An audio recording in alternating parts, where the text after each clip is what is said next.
جبرچاف اف ام دم باش تماشاگان هیجا اندامین کومین چکدار ایریش ایتاخا محمودی العفرین اتکن و 6 ولاتیان دروینن که ناوان دجی خلیل محمد خلیل یه 35 سالی و ایمن حمدوش هبون و جبو جیه کی ندیار هاتن وک هستن.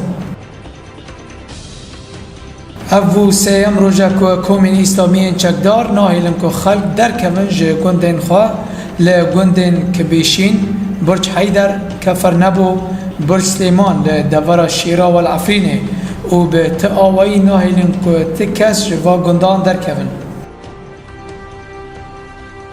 کروانه که لشکری ترکی که 23 آلیتان پیک دهات دریا جندری سره بر به عفرینه و چو و جوهر در باسی نافچه راجود به.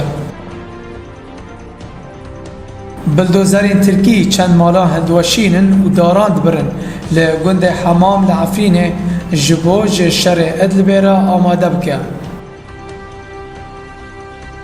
فستیوال هنری یا جبو زاروکان لباجار ارمیلان دست بید به ده بن سلوگانا ورن ام به هفرا هیوین زاروکن عفرینه پیک بینن.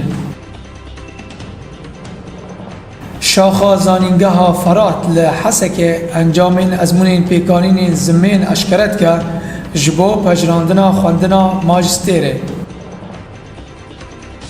فروشکارین کسکایی یین لبازار کسکایی الباجار کوبانیه بانگا شارداری باجیر دکن جبر هیفشاندنا شارداری جه بازاره ره. فستیوال زاروکان بردوام الباجار کوبانیه یک و نوان دا باقی خودو یا چاند و هنره جبو در روزان دارخستی. روزا هیرو بیتر جه 4 میلیون خوندکاران سال خوندنه یا سال 2018 و 2019 لسوریه دست بیکر.